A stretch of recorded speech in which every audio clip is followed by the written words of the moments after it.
giờ bây giờ với chị đồ về hết rồi nha. Mình có motherboard, CPU nè, i3 với lại memory RAM 4GB. Thì cái quan trọng nhất là mình gắn cái CPU vô thôi, cái con C nè. Đó, CPU vô cái motherboard. Vì cái này là mình gắn lộn là nó không có turn on lên. Đó. Thì mình chỉ gắn cái này với lại gắn cái RAM vô cái motherboard. Thì đang chỉ cái phần là B460 em nha. Đó, thì nó compatible với cái này mới. Ok. Cái dây đây là mình dùng sau này lấy ra.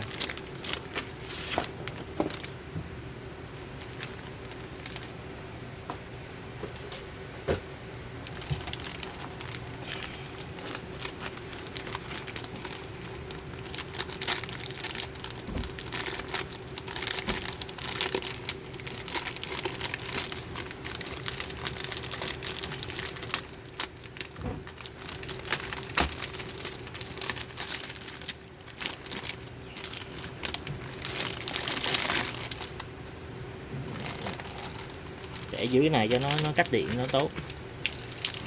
Thì mình quay cái hướng này, mình lấy cái này ra.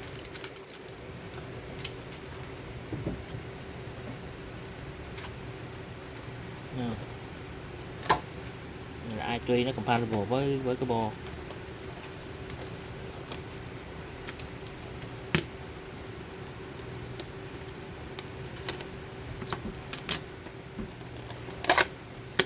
Cái này nó có sẵn cái fan luôn, dạ mình khỏe, với lại nó có sẵn cái pin cái được cách nhiệt đó luôn.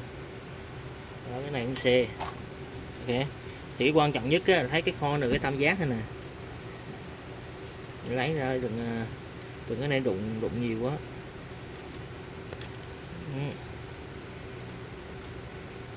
Thì nó sẽ có mót ở đây.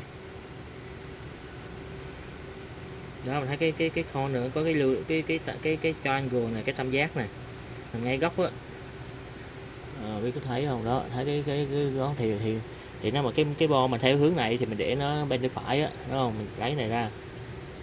Đó. Thì nó sẽ nằm gọn, ở trong này luôn. Có để thẳng đó, tam giác nằm ở cái hướng cái bên con nằm tay phải. Thải xuống ngay khung đó.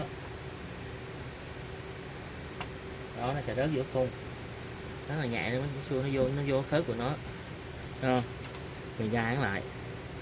Đó, cho nó nằm dưới góc, mình đẩy xuống. Tự động cái nặng bung ra thôi. Đó, bung ra. Đó là thằng xe nó sẽ nằm gọn trong cái này. Mình có xe về đến cái quạt. Bước này nên làm cẩn thận nha, vì nó bị gì là cũng hơi mệt đó.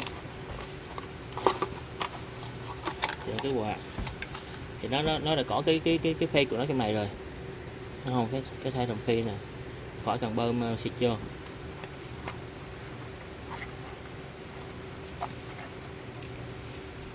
Cái này mình chỉ ấn nó xuống thôi. Chỉ quạt hướng nào cái quạt nó sẽ chạy vô đây, bên cạnh cái power của con CPU nè, thấy không? Thì làm sao cho một xoay cánh quạt nó nằm ở dưới. Đó, lấy khỏi vướng.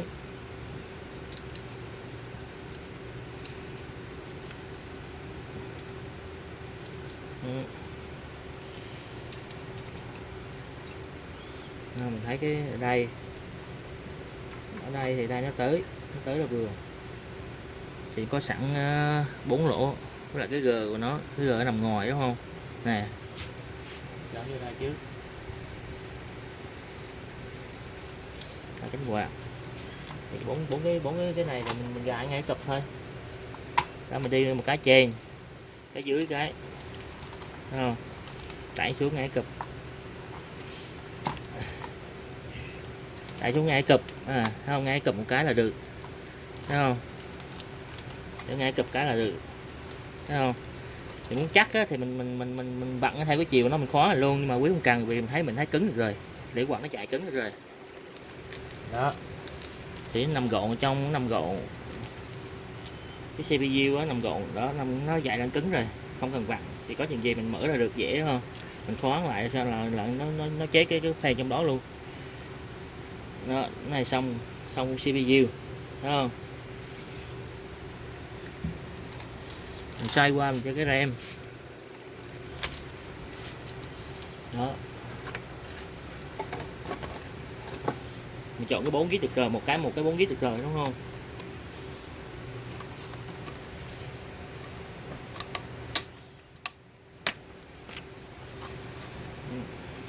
Thì cái này cái bo nó compatible cái memory là DDR4 nha, cái 3 là hơi đời cũ, nó không có compatible được. Đó.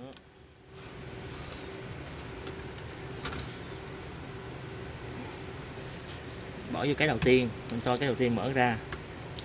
Đó.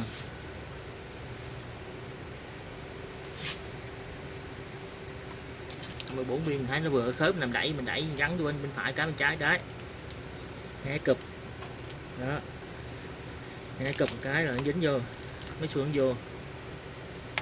Đó, cái này là mình cho cái RAM vô, thấy không, nằm gọn trong cái key 4 GB. Thì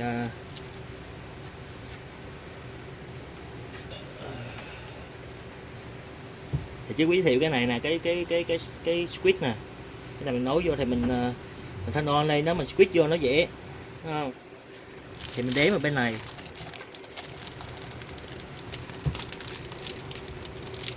Đó, cái cuối nè mình thấy bốn cái bên trái á, thì mình cho vô, mình cách 1 2 mình cho vô đây.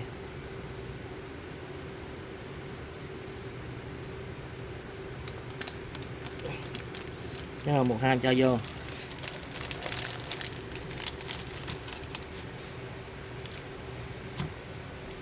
Đó là mình có một cái star nút này, cái nút đó, khởi động của nó, đúng không? Thì đơn giản mình có thì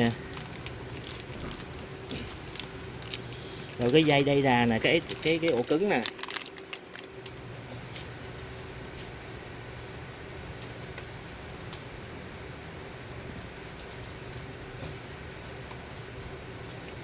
thì cái ổ cứng quý mua. Đó, cái này thì mình cho vô ở đây, đúng không? Ổ cứng này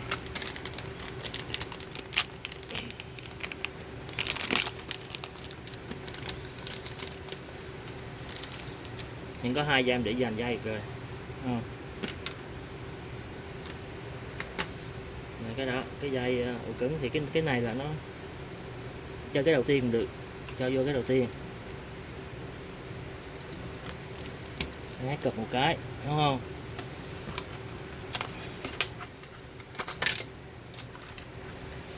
Ổ cứng này, cái này mình đã tải cái phần mềm iOS vô rồi, thì đáng có 2 nguồn đó. Thì có cái đầu nó có một đường vô à, đó vô đây. Còn cái nguồn này là cái nguồn điện của từ cái CPU, cái power supply, cái nguồn điện vô đây, đúng không? Thì đại cả là nói chung là vậy. Mình gắn con xe vô, cái memory vô, ổ cứng vô đó.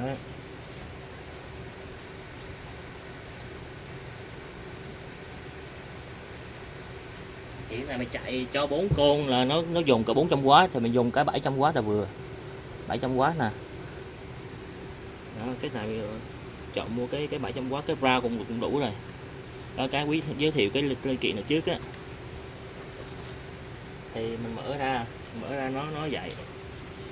Thì cái này nguồn điện 110 220 vô đây, đúng không? Đó, thì cái đầu chính á, thì từng nguồn, thấy cái 24 pin á, mình thấy cái 24 pin á, thì mình cho vô cái nguồn 4 pin, cái motherboard 4 pin nè, xoay cho nó không, vô 4 pin đây.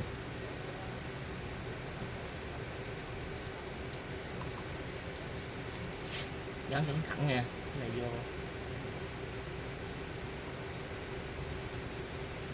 ngay, gắn vô ngay, click một cái là cứ, thấy không? Rồi cái thêm cái nguồn gọi là CPU, là cái quạt á, cái quạt cho cái con xe á, CPU nguồn điện đây, để cho vô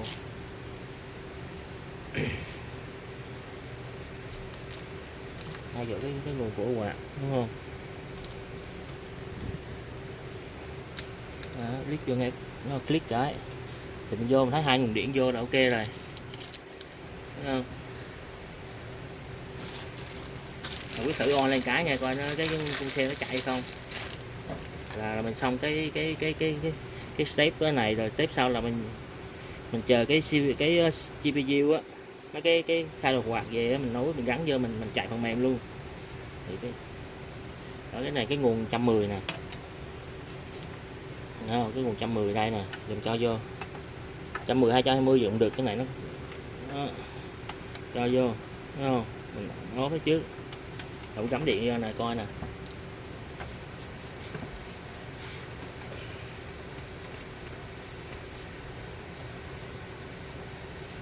Đó, thì nó gắm vô, thì mình có cái sạc này, mình bấm cái là nó on nè, thấy không? Mình có nguồn điện vô rồi, mình on nó lên, đó, on nó lên, mình thử dẫn chạy coi cái bo có ướt hay không, thấy không? On nó lên, đó.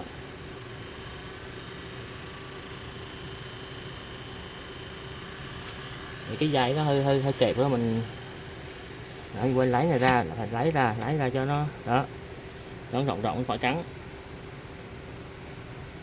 Đó, mình tắt mở lại nè,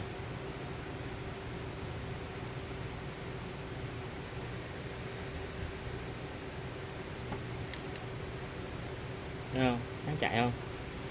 Tắt. Đó, thì đại cái nó quất là vậy. Thì mình thử gọi là con xe nó quất, máy nó chạy tốt là xong cái phần này ok, không còn mình gắn cái bo vô.